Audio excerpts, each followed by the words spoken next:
오늘 말씀의 제목은 예수 중심의 교회입니다. 할렐루야.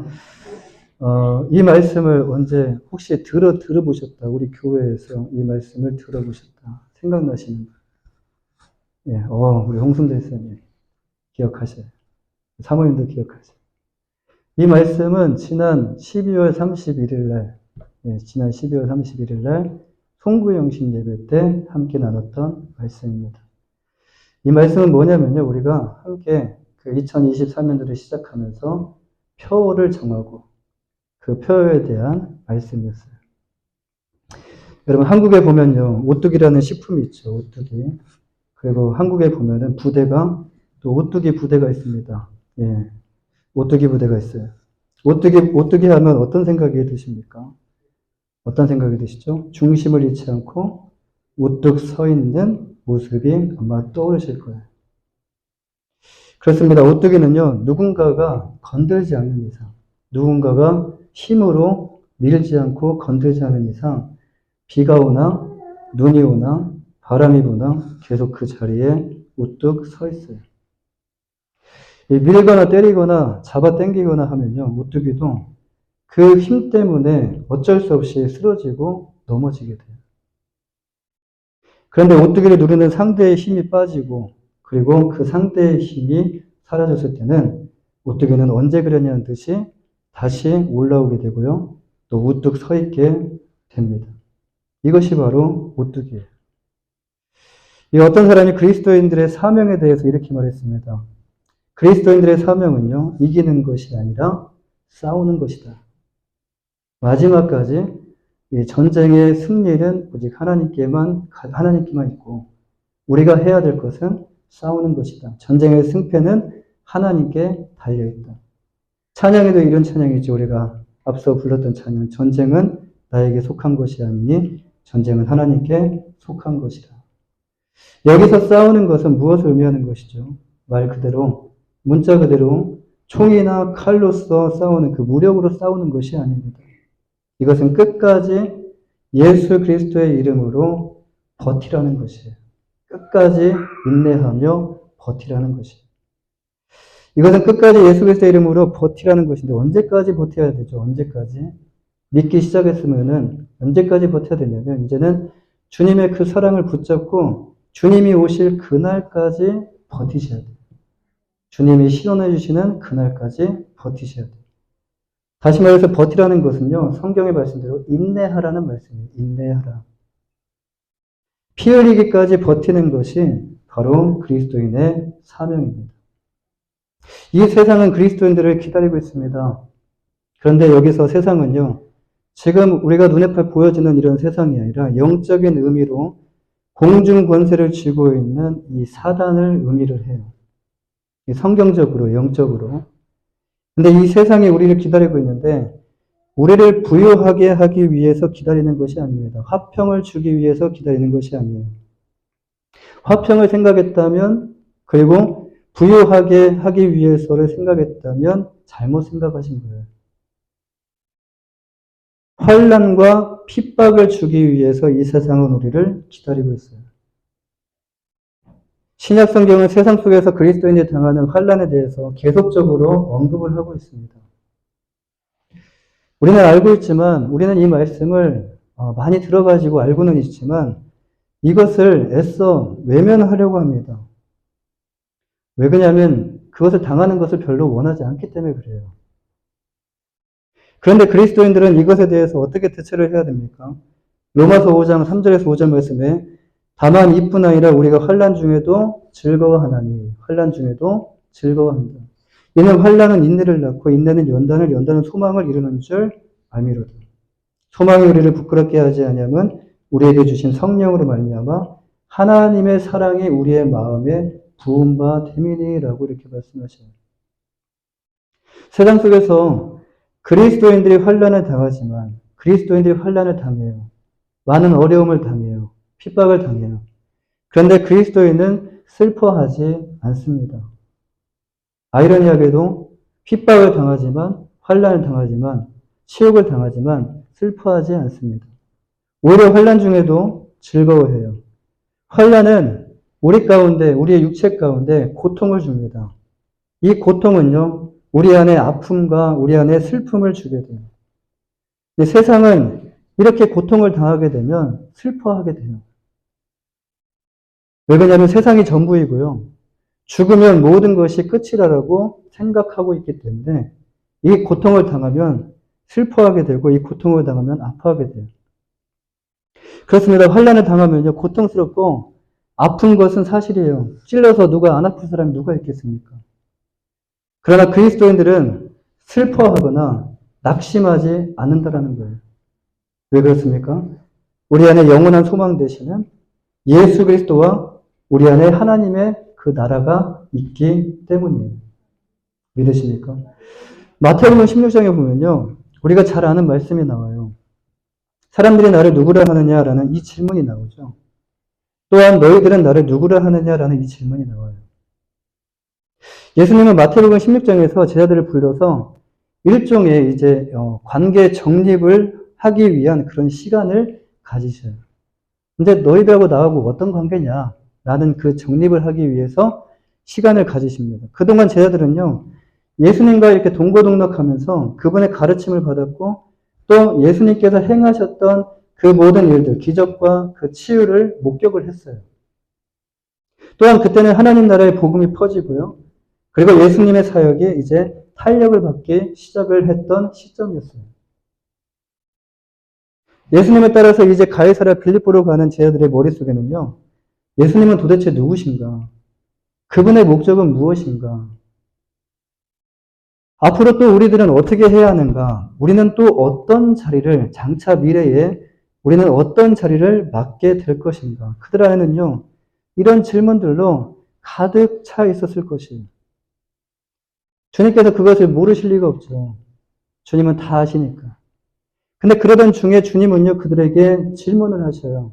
가이사랴 빌립보 지역에서 그들의 인생을 완전히 바꿔놓는 대화에 대한 그 질문을 하셔요. 그런데 그것이 바로 지금 이 지점이 어디냐면 가이사랴 빌립보라는 거예요. 지금 이 중요한 대학 가운데 이 가이사랴 빌립보라는 이 지명이 등장한 이유가 무엇이었을까요? 가이사랴 빌립보는요, 우상숭배가 난무하던 지역이었습니다. 우상숭배. 헤롯 대제는 이곳에 판이라는 신을 숭배하는 이런 신전을 세웠고요. 그리고 이 도시는 그 신의 이름을 따라서 파네아스라라고 불렀어요.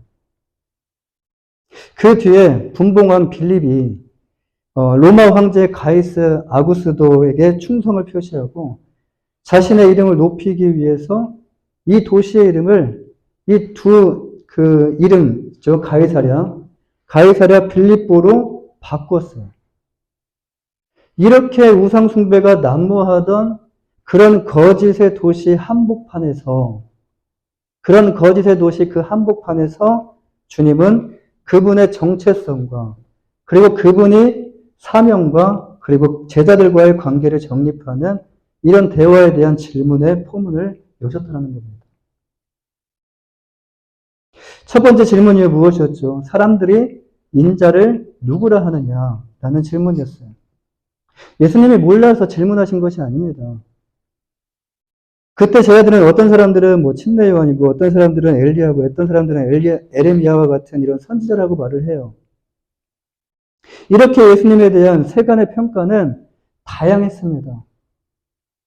그런데 주님께서는요, 질문은 여기서 끝나지 않고 이제 이어지는데, 두 번째 질문으로 이어지는데, 그것은 그들에게 향하는 피할 수 없는 직접적이고도 날카로운 질문이었어요.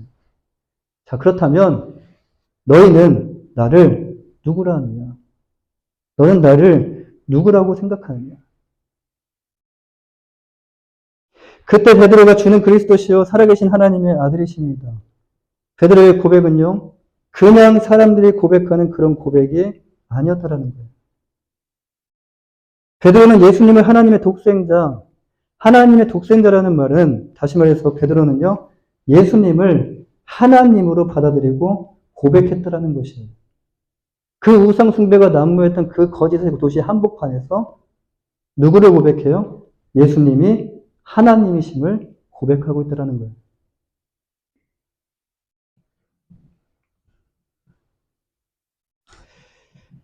자, 그렇다면 우리는 지금 우상숭배를 가득한, 우상숭배로 가득히 지금 채워져 있는 이 세상 가운데, 이 세상 가운데 살면서 우리는 어떤 고백을 하고 있으며 또 우리는 어떤 행동을 취하고 있는가를 우리가 생각해 보셔야 돼요. 여기서 우리 그리스도인들은 이제 어떤 마음과 행동을 취해야 되는지,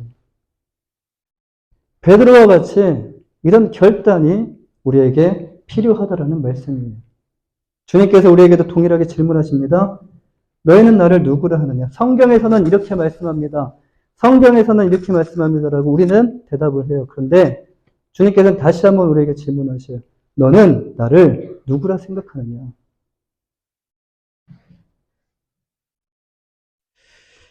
여러분 이 질문에 어떻게 대답하시겠습니까? 사랑하는 여러분, 2023년도 표어가요. 예수 중심의 교회라는 표어였어요. 지난 송구영신 예배 때 마태복음 1장 말씀을 가지고 우리가 예수 중심의 교회가 될 때 교회 안에 어떤 일이 일어나는지에 대해서 우리가 세 가지를 함께 나눴어요. 첫째는 예수 중심의 교회가 되면 교회 안에 성령의 능력이 나타난다라고 말씀을 드렸어요. 두 번째는 예수 중심의 교회가 되면 교회 안에 구원받는 자가 더하여진다라고 말씀을 드렸어요. 마지막으로 교회가 예수 중심의 교회가 되면 교회는요 평안으로 든든히 세워져 간다라고 말씀을 드렸습니다. 우리는 이 표어를 함께 품고요. 한 해 동안 열심히 달려왔어요. 2023년도 한 해가 끝났다고 여러분 이 표 또한 이제 뒤로 물러가는, 뒤로 사라지는 그런 끝이라고 생각하면 절대로 안 돼요. 지금 우리는 1년 동안 훈련을 해온 겁니다. 그럼 훈련이 끝났으면 이제부터 시작이에요. 이제 그렇게 우리가 예수 중심으로 살아가셔야 된다는 말씀이에요. 주님께서 부르시는 그날까지 주님께서 오늘 부르실지 내일 부르실지 어떤 사람은 오늘 부르실 수도 있고 어떤 사람은 10년 후에 부르실 수 있어요. 그러나 그건 아무도 몰라요. 근데 주님께서 부르시는 그날까지 과거는 뒤로 하고 내가 믿은 그 횟수는 뒤로 하셔야 돼요. 내가 뭐 30년 동안 믿었는데 내가 뭐 40년 동안 믿었는데 내가 뭐 왕년에 이거는 다 뒤로 하셔야 돼요. 이제 시작입니다. 할렐루야. 이제 시작이에요. 주님께서 부르시는 그날까지 예수 중심의 삶을 살아가시는 여러분 모두가 되시기를 주님의 이름으로 간절히 축원합니다. 그렇다면 우리가 예수 중심의 삶을 살아야 하는 이유가 과연 무엇일까요? 성경은요. 이 질문에 대해서 이렇게 우리에게 답해줘요. 이사야서 40장 6절 8절 말씀에 이르되 모든 육체는 풀이요 그의 모든 아름다움은 들의 꽃과 같으니 풀은 마르고 꽃이 시듬은 여호와의 기운이 그 위에 불미라. 이 백성은 실로 풀이로다. 풀은 마르고 꽃은 시드나 우리 하나님의 말씀은 영원히 서리라 하라고 말씀하십니다. 육체는 풀과 같아요. 또 우리의 모든 아름다움은 들에 피는 꽃과 같다라는 말씀이에요. 오늘 폈다가 내일 가보니까 꽃이 져 있어요. 오늘 그렇게 아름다웠던 꽃이 내일 가보니까 꽃이 져 있다라는 거예요. 그래서 중요한 것은 그 모든 것은 다 시들고 다 사라지는데 다시 말해서 세상 모든 것은 다 변한다는 거예요. 다 그대로 있는 것이 없습니다. 다 변합니다. 그런데 변하지 않고 영원한 것이 있다라고 말씀해요. 그것이 바로 하나님의 말씀이다라고 말씀하십니다. 하나님의 말씀은요. 예수 그리스도를 조명하고 있습니다. 구약도 예수님을 조명하고 있고 신약도 예수님을 조명하고 있어요. 우리가 예수 중심이 될 때 우리는 하나님의 말씀 위에 굳건하게 서 있는 것이 돼요. 어떻게 하면 우리가 굳건하게 설 수 있을까? 하나님의 말씀 위에 서게 될 때 우리의 신앙이 굳건하게 설 수 있다는 말씀입니다. 이것이 바로 우리가 예수 중심이 되어야 하는 첫 번째 이유입니다. 두 번째 이유는요. 마귀는 우는 사자와 같이 삼킬 자를 찾고 있기 때문이에요. 베드로전서 5장 8절 말씀에 근신하라 깨어라 너희 대적 마귀가 우는 사자같이 두루다니며 삼킬 자를 찾나니. 여기서 삼킨다는 것은 사망으로 우리를 끌고 가려고 죽음이 아닙니다. 지금 우리가 생각하는 그 죽음이 아니에요. 사망으로 끌고 가려고 눈에 불을 켜며 찾고 있다는 것을 의미해요. 사단이 이렇게 하는 이유가 무엇이죠? 요한계시록 12장 12절 말씀과 같이 마귀의 때가 얼마 남지 않았기 때문이라는 거예요. 마귀는 알아요. 자기의 때가 얼마 남지 않았다는 것을 알아요. 우리는 몰라도 우리의 때가 언제인지를 알지 못하지만 마귀는 정확하게 알아요. 자기가 때가 언제인지 얼마 남지 않았다는 것을 알고 있어요. 이 말은 반대로 표현하자면 주님의 나라가 임할 날이, 이제 마귀의 때가 얼마 남지 않았다는 것은 주님의 날이 임할 날이 온다라는 거죠. 주님의 그 나라가 임할 날이 얼마 남지 않았다는 것을 의미해요. 시간이 얼마 남지 않았습니다. 그리스도인들은 흥청망청 마음대로 살아가는 세상과 같이 취하지 말고 성경에서 계속 말씀합니다. 깨어있으라. 정신 차리라. 깨어있고 정신 차리고 영적으로 하나님을 계속적으로 바라봐야 한다라고 말씀하셔요. 우리가 예수 중심으로 살아갈 때 세상은요, 우리를 어떻게 대합니까? 자, 오늘부터 우리가 결단하면서 이제는 내가 새해부터 예수 중심으로 살아가야겠다. 우리 가족도 예수 중심으로 살아가야겠다. 우리 가정 예배를 시작해야겠다. 매일마다 이렇게 153 운동을 해야겠다. 이렇게 예수 중심으로 살아갈 때 세상은요, 우리를 어떻게 대하냐면 사단은 눈으로 볼 수 없습니다. 그런데 느낄 수는 있어요. 눈으로 보여지진 않아요. 그런데 느껴져요. 예수님의 생각을 하고 이제 예수님처럼 살겠다고 결단해 보십시오.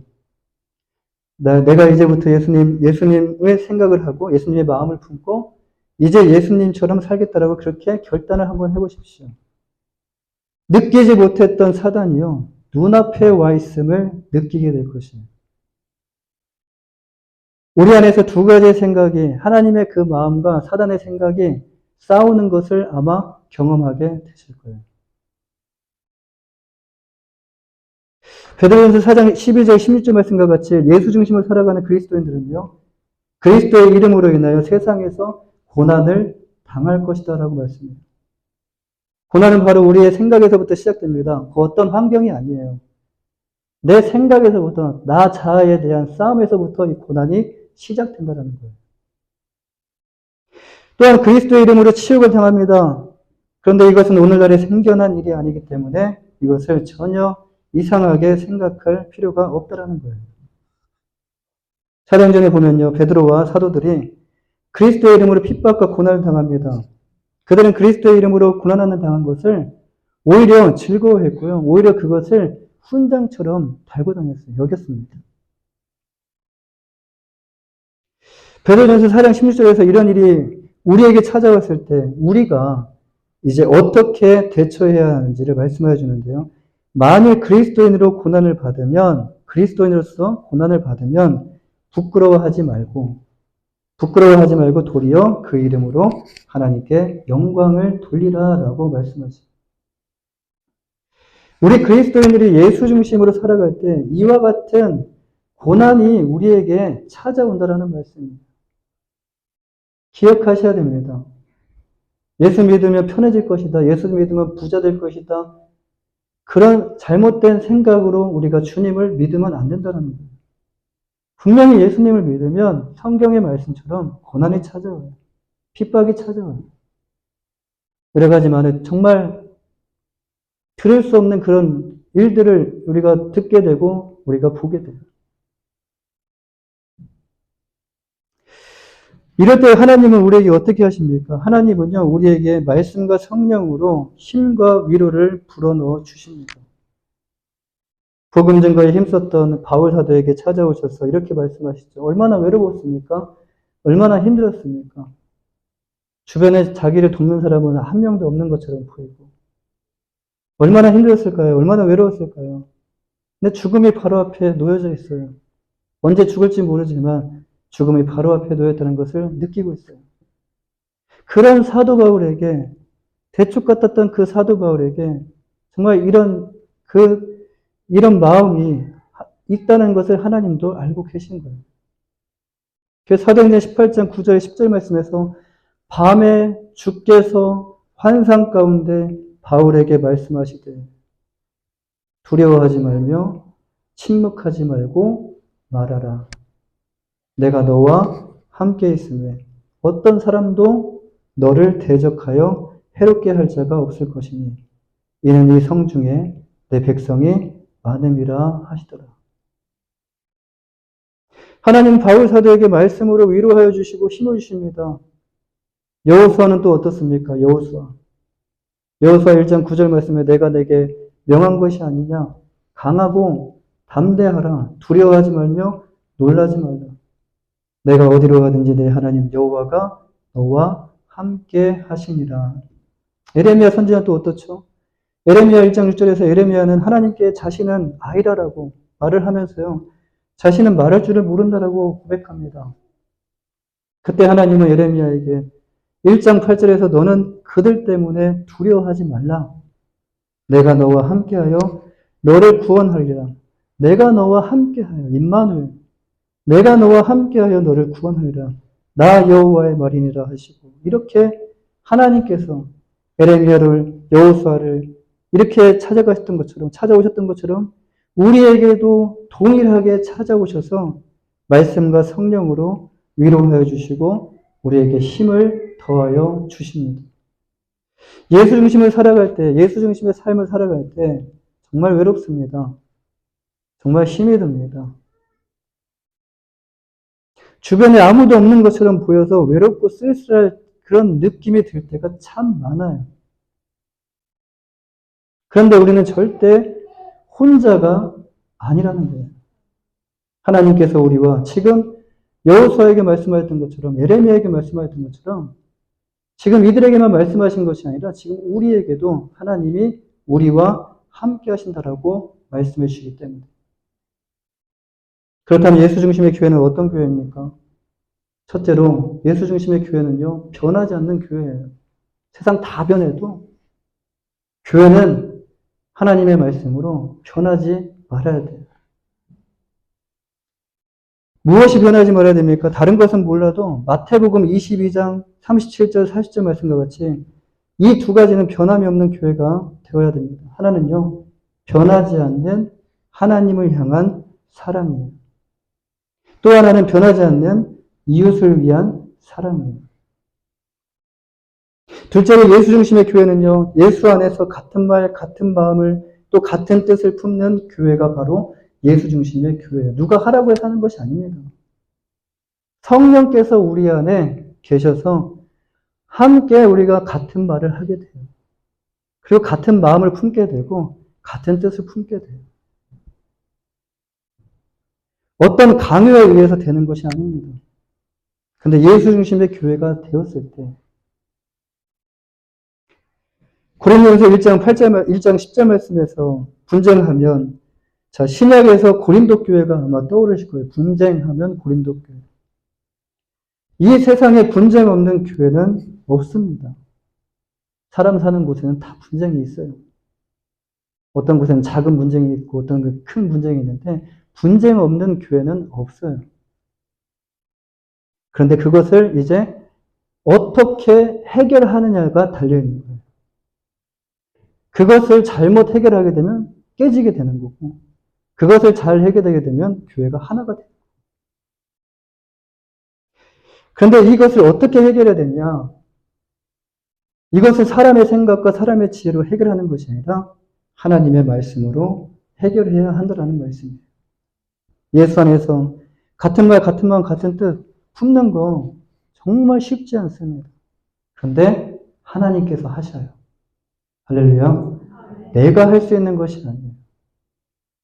강단 위에서 목사님이 대단해서 되는 것이 아니에요. 하나님이 하시는 거예요. 이렇게 예수 안에서 같은 말, 같은 마음, 같은 뜻을 품을 때 교회 안에 분쟁은 해결돼요. 또 분쟁이 일어나죠. 그러나 우리는 방법을 알아요. 어떻게 해요? 말씀으로. 그러면 또 분쟁이 해결돼요. 그렇다면 예수 중심의 교회의 결과는 무엇이죠? 예수 중심의 교회는 어떤 결과를 이끌어낼까요? 첫째로 무너지지 않습니다. 할렐루야. 예수 중심의 삶을 살아가는 나 절대로 무너지지 않아요. 반석 되시는 그리스도 위에 집을 지었기 때문에 절대로 무너지지 않습니다. 둘째로 흔들리지 않습니다. 오뚜기처럼 누군가의 힘에 의해서 밀릴 수는 있어요. 밀리면 어쩔 수 없이 쓰러질 수밖에 없죠. 그러나 다시 일어나는 것처럼 흔들리지 않아요. 예수가 교회의 중심이 되기 때문에, 예수님이 내 마음의 중심이 되기 때문에 절대로 흔들리지 않습니다. 왜 흔들리죠? 말씀이 없기 때문에 흔들리는 거고, 예수님이 내 안에 없기 때문에. 아, 예수님 계시는데 그때는 잠시 가셔요. 그때는 잠시 예수님 잠깐만요 하면서. 예수님이 내 마음 가운데 항상 계시면 흔들리지 않습니다. 자, 셋째로 이것이 가장 중요한 것이고 핵심인데, 예수 중심의 교회는요, 결국 패배하는 것처럼 보이지만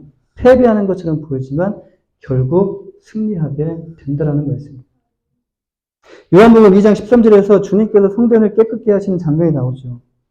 예수님이 성전을 청소하신 이유가 무엇이죠? 성전에 들어오셔서 다 엎으셨어요. 다 내쫓으셨어요. 요한복음 2장 14절에서 성전 안에서 소와 양과 비둘기 파는 사람들과 돈 바꾸는 사람들이 앉아있는 것을 보시고 하나님께 예배하는 곳이 아니라 사람들이 성전을 어떻게 사용하냐면 성전 안에서 매매하는 곳으로 만들었기 때문에 그래요. 하나님이 계셔야 될 그 자리에 하나님이 계시지 않다라는 거예요.